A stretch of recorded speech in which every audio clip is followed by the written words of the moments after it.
saya medali emas. Angka. Lebih suka tapi ngitung angka, duit. Tapi Juta. malah hilang jadi 11 juta dalam 3 bulan. Ai. Itu sakit loh. Sakit ya? Beli saham bagus di harga murah, lalu tinggal tidur. 2021 28%, 2022 70%, 2023 as of today sekitar mungkin 220%. Wah. Cuman tugas kita adalah kalau jatuh bangun.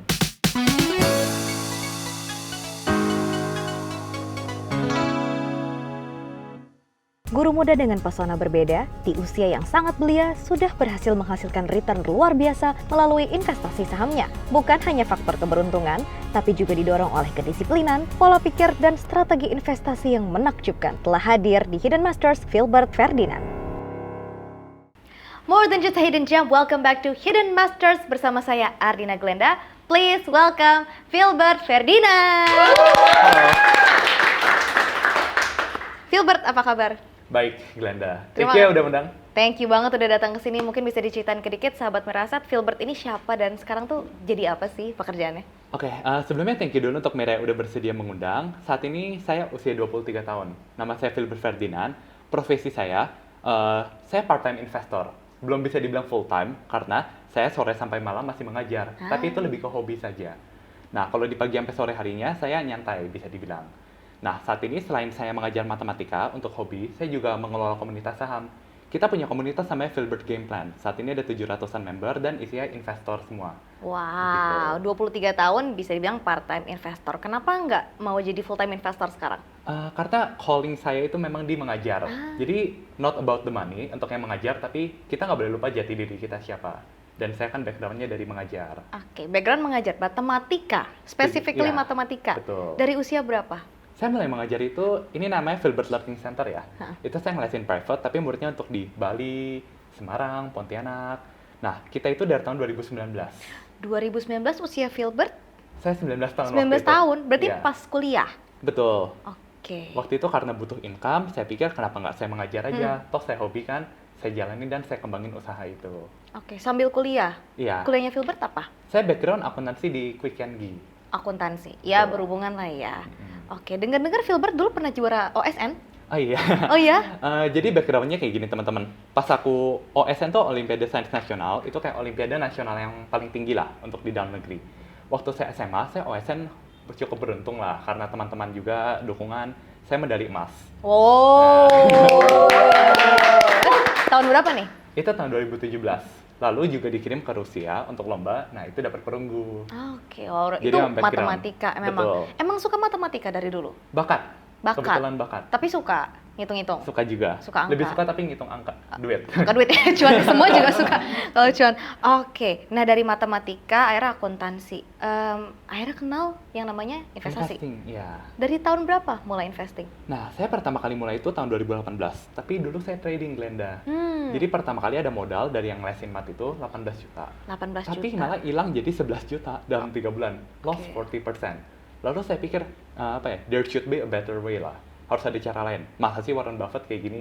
Saya cari-cari, oh mereka investing, value investing. Beli perusahaan bagus di harga murah lalu sabar. Terus saya coba dalami, awal-awal kecedok-kecedok lah. Cuman lama-kelamaan udah ketemu jati dirinya, cocok, saya jadi fokusin di sini. Sampai sekarang. Oke, peralihan dari trading ke investing. Philbert belajar dari mana dan apa aja sih yang dipelajari? Nah, ini saya sebut satu channel yang sangat membantu saya, Glenda ya. Itu Dodi Bicara Investasi. Jadi dari beliau itu saya belajar pas awal-awal gimana sih investing, apa itu investing. Nah, dari sana lari-lari, cobalah join komunitas lain. Ada seperti Teguh Hidayat dan yang lain-lain. Nah, dari situ mulai dapat fondasi terkait investing. Oke, dan akhirnya fully switching ke investing. Investing. Nah, kita cerita soal cerita yang seru nih. Oke. 2020 ya. Apa tuh? Oke, 2020 ya. Iya. Oke, awalnya Philbert itu bisa gain lumayan banyak ya di sahamnya. Iya. Oke, boleh ceritain dong? Nah, jadi kalau teman-teman ya, prinsip saya itu kita butuh dua. Pertama, top up rutin dari active income.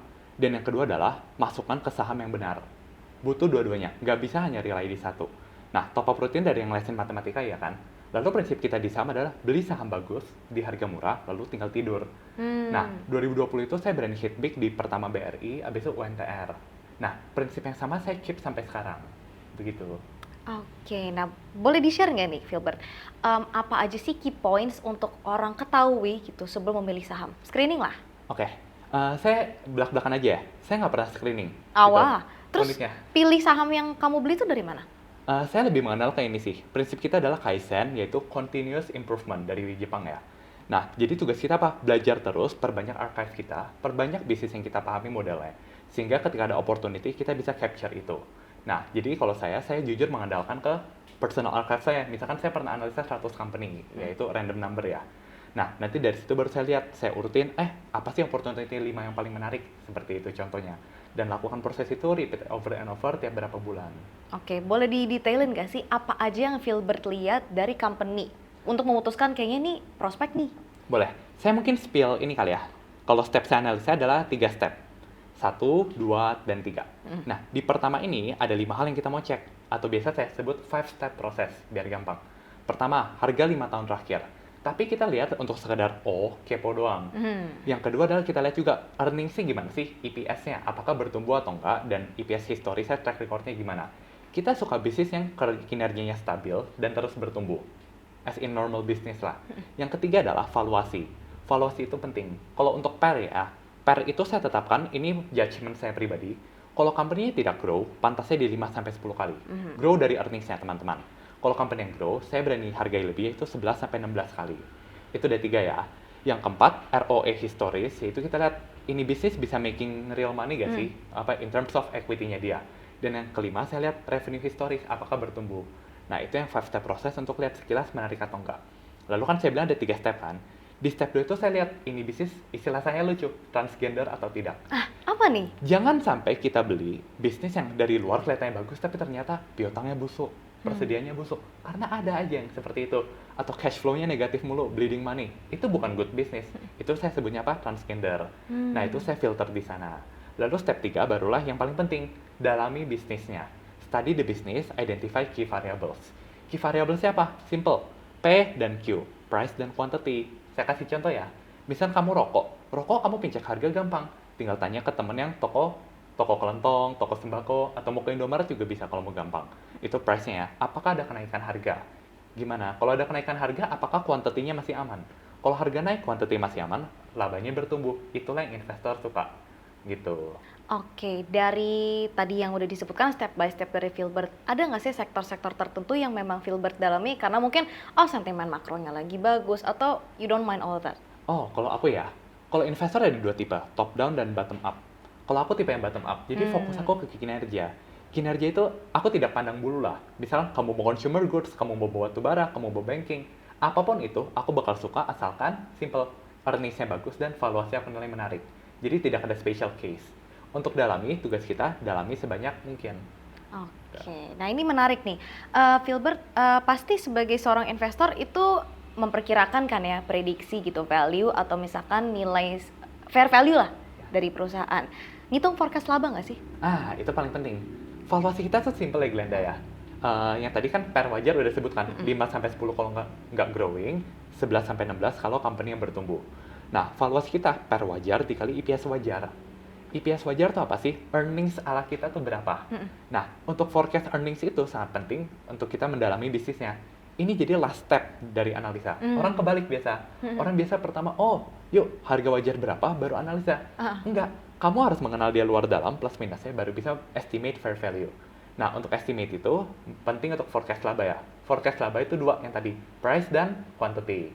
Untuk data detail, makanya kita harus mau cari datanya. Contoh, perusahaan batu bara. Gimana sih harga batu bara? Quantity-nya gimana? Biasa kan mereka bilang kan, 3 bulan ke depan mau produksi berapa kira-kira. Dari situ ketemu laba, baru kita judge apakah ini menarik atau tidak.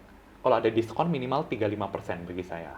Oke, dengar-dengar ya, Filbert itu bisa sampai tahu keuntungan dari tiap barang yang diproduksi oleh perusahaan, betul ya? Nggak gitu lah, mungkin nggak sampai sedetail itu, cuman kalau misalnya kamu tanya, let's say emiten apa, Indofood, kuartal 4 kira-kira earnings-nya berapa, atau Indofood tahun depan berapa, prinsipnya simple Glenda, 3 dan 12. 3 bulan ke depan earnings-nya berapa, 12 bulan ke depan berapa. Nah, ya, saya lumayan lah akurasinya di itu. Oke, let's say dari semua emiten yang ada di bursa listing sekarang ada 800. Nggak mungkin kan Filbert punya semua. Nggak bisa. Nah, terus cara memilihnya apakah random, ataukah ngeliat sektor yang lagi growing, atau memang gimana? Nah, kalau misalnya saya memilih untuk apa? Di Porto atau? Di Porto dulu nih. Untuk memilih di Porto ya. Saya nggak memilih sektor itu, tapi ini, yang dari tadi misalkan ada 100 yang saya sudah analisa, Oke. kan ada yang 5 paling menarik kan? Mm-mm. Terus saya deep dive ke 5 ini. Oh. Barulah nanti saya bakal pilih mana sih yang paling menarik. Nah, ini mungkin aku sharing dikit tentang portfolio management ya. Kalau misalnya di luar sana dibilang diversifikasi, hold 10-12 saham. Nah, Prinsip aku kebalikan. Kalau kamu yakin banget sama suatu barang, kamu bakal hit it big. Nah, idealnya maka aku bilang adalah kamu cari 3 perusahaan yang kamu sangat kuasain, yang kamu dalami dan kamu cinta. Lalu kamu apa? Bagi 3 aja rata di sana. oke. Gitu. Barometer Filbert, jatuh cinta sama satu perusahaan tuh gimana sih? Simple. Ini analogi aku ya. Jadi ada angin dan juga lawan arus. Kalian bayangin kapal. Kalau kapal ada angin, lebih cepat sampai tujuan. Betul. Kalau kapal lawan arus, wah susah itu sampai tujuan. Lebih lama dan butuh extra effort. Aku suka cari company ada angin. Angin paling enak tuh sebenarnya 2. Corporate actions dan juga earnings growth. Tapi kita harus mengenal diri kita kan. Saya corporate action, saya jujur aja, ilmu saya masih cetek banget. Masih belum begitu bisa. Tapi kalau dari earnings growth, itu yang biasa saya kejar. Company yang earningsnya bertumbuh. Seperti itu. Oke, ngomong-ngomong soal grow, kita kan pasti ngomongin banyak yang soal tech dan sektor yang lagi naik gitu, misalkan EBT. Filbert nengok nggak sih 2 saham ini? Nah, penting untuk investor, orang bilang ya, kalau misalkan di judi, yang bikin kita bangkrut itu bukan ketika kartu kita jelek, tapi ketika kartu kita bagus, cuman lawan kita lebih bagus. Itu juga applies to investing. Yang bahaya bagi kita itu adalah, bila kita sok tahu dan kita pikir kita mengenal suatu company A atau sektor A, padahal asli kita nggak mengenal. Itu saya sangat hindari. Makanya kayak EBT, apakah saya paham bisnisnya? Enggak sama sekali. Jadi saya nggak sentuh. Teknologi apalagi? Teknologi itu kayak gini, fokus kita kan ke earnings ya. Manajemen aja nggak tahu kapan bakal laba, apalagi kayak kita gini kan. Oke, disclaimer on itu yang tadi nggak dikuasain ya sama Iya. Filbert. Nah, kalau yang Filbert kuasain, boleh share dong? Oke, saya mungkin share 2 ya. Yang paling, ini untuk teman-teman kalau pengen praktek juga paling gampang. Disclaimer on ya. Ya, disclaimer on ya. Saya sengaja, pertama, perbankan. Banking itu in normal times earnings saya pasti stabil. Jadi tugas kita apa? Kamu tinggal lihat, apakah dana pihak ketiganya tumbuh? Abis itu, apakah kredit yang disalurkan juga tumbuh? Nah, sedangkan dari cost structure, banking kan kurang lebih ya gitu-gitu aja. Jadi logiknya apa? Kalau dana yang disalurkannya tumbuh, kredit macetnya, assuming dia kayak NISP misalnya ya. Saya nggak ada posisi di NISP, tapi ini contoh aja. Misalnya NISP, kredit yang disalurkannya bisa tumbuh 10%, si earnings-nya tumbuhnya bisa lebih dari 10%. Yang kayak gitu-gitu yang kita suka. Contoh lain, consumer goods. Misalkan apa? Wismilak, atau Gudang Garam, atau Indofood. Kan tadi, cek harganya itu gampang, consumer goods. Tinggal apa? Tokopedia bisa, toko kelontong juga bisa, googling dari HP juga bisa. Nah, tinggal kamu pantau. Habis itu dari quantity ini, kita tinggal estimate. Contoh Indomie ya. Indomie goreng kan saat ini 3.100 harganya. Cuman if one day naik jadi 3.300, itu ekstranya itu akan larinya ke profit. Kita sukanya seperti itu, Glenda. Makanya contoh di rokok, aku selalu pantau. Tiap kali ada kenaikan harga, hari itu juga biasa kita langsung, rame di grup. Berarti tiap hari nyari gitu di online shop harga rokoknya berapa? Nggak perlu. Oh, nggak Karena perlu? guna komunitas adalah, pasti di komunitas ada dong 5 atau 6 orang yang emang toko sembako, toko kelontong. Mereka kan pegang semua harga data distributor. Oh, Itu gunanya. jadi itu gunanya sebelum masuk Ya, komunitas. mereka langsung share. Oke, info tuh jadi nggak harus kita cari sendiri. Iya. Info tuh datang justru ya. Benar. Oke, kita ngomongin soal angka nih. Kan Filbert Boleh. suka ini ya. Pernah loss dong pasti. Oh, sering. Nah, ceritanya gimana nih? Kita ngomong yang sedih-sedih dulu deh. Ya, saya mungkin cerita yang kejatuhan saya di tahun 2022 dan juga 2023. Oh, Lebih baru seru. banget dong. Iya. Jadi 2022 akhir itu porto saya banding, pokoknya sempat di 2022 ya, return saya sempat 120%. Wow, return 120% dari satu saham? Enggak, 3 atau 4 saham. Nah, tapi karena saya waktu itu masih belum yang concentrated lah. Waktu itu sempat plus 120%. Cuman in the end, malah jadi turun ke 70. Nah, kenapa tuh? Nah, karena saya di akhir tahun ada berspekulasi di grup Panin. Waktu itu aku spekulasi di PNIN. Pokoknya simpelnya gini deh, porto aku waktu itu sempat 5,5, tapi di bulan Maret tahun 5,5 apa nih? M. Wow, Itu nanti kita, dibilang- waduh, oke nanti kita cerita nih soal dari 18 Oke. juta sampai 5,5 M. Nah, Oke. waktu itu 5,5 sempat turun jadi 3,8. Itu dalam 3 atau 4 bulan. Cuman untungnya, itu pas 3,8, wah pusing banget aku tiap Sempat hari. stres. Iya, itu bulan Maret ini, berarti sekitar 9 bulan lalu.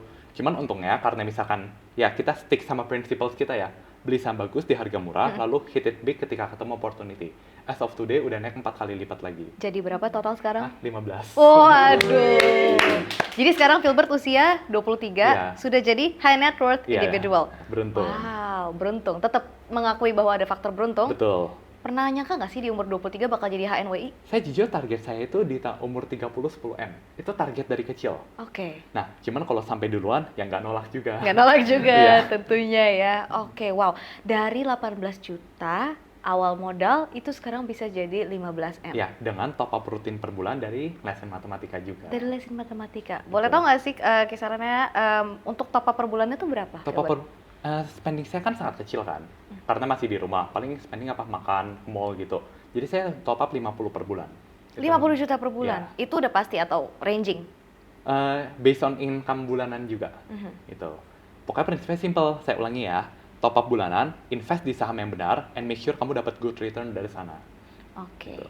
Ini mungkin yang susah sebagai seorang investor ya, conviction ya kan? Iya. Untuk meyakini satu saham di saat mungkin kinerjanya lagi turun. Nah, Filbert sendiri pengalamannya gimana soal conviction? Nah, kalau conviction itu simple. Saya tuh takut bukan ketika harga saham turun, tapi ketika kinerjanya bakal jelek. Nah, sekali lagi ya, bakal jelek, bukan jelek. Berarti tugas kita adalah, kita harus mempelajari bisnis biar kita tahu ke depannya bakal bagus atau jelek. Nah. Contoh, yang saya bilang 5,5 ke 3,8, itu saya pusing kenapa? Waktu itu kita heavy di batu bara posisinya. Harga batu bara kalau teman-teman ingat turun dari 400 ke 200. Itu 2 minggu, saya ingat banget, Chinese New Year. Nah, sedangkan kalau misalkan sebaliknya ya, ketika harga turun tapi earnings-nya masih bagus, itu malah saya bilangnya opportunity. Kalau itu saya nggak gitu pusing. Saya pusingnya kalau yang ada faktor X gitu lah. Berarti yang kemarin saham batubara di cut loss dong, Filbert? Iya, saya jual ABMM tuh di bottom 2.500-an. Itu sakit loh. Sakit ya? After that kayak 3 bulan kemudian ke 4.000. Tapi untungnya saya masukin ke emiten lain. Dan di itu naiknya jauh lebih banyak. Kalau emang gak rezeki ya memang ada aja ya yang kayak gitu kalau investing ya. Iya, kita nggak bisa expect everything to go perfectly atau smooth line ya. Pasti bakal ada kecedok-kecedok. Cuman tugas kita adalah kalau jatuh, bangun. Nah, Jangan malah stay di bawah.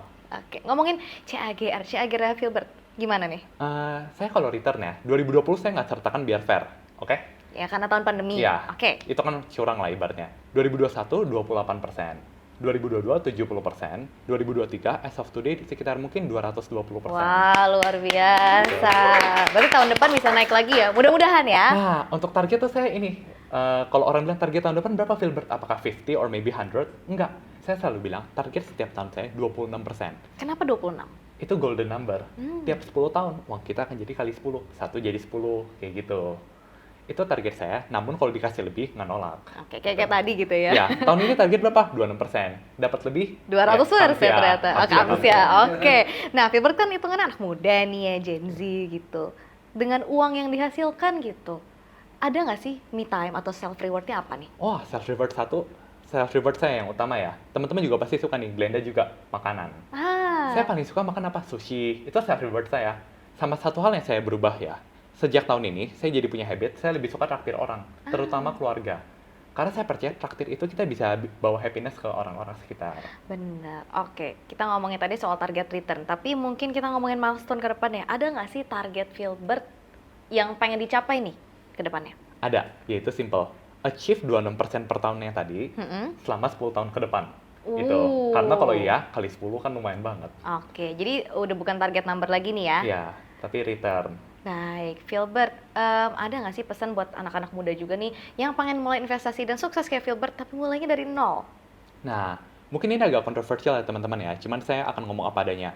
Kalau misal portonya masih di bawah 100 juta, fokus utama kalian alokasikan waktu untuk tingkatkan active income. Tambah skill, misalkan jobnya itu gaji dari 5 bisa naik ke 10 juta, itu guna banget. Additional money ya, kamu bisa pakai untuk top up bulanan. Itu kalau misal porto masih below 100. Kalau udah capai milestone 100 juta, barulah kalian kalian explore investing gimana, trading gimana, or even bandarmologi gimana.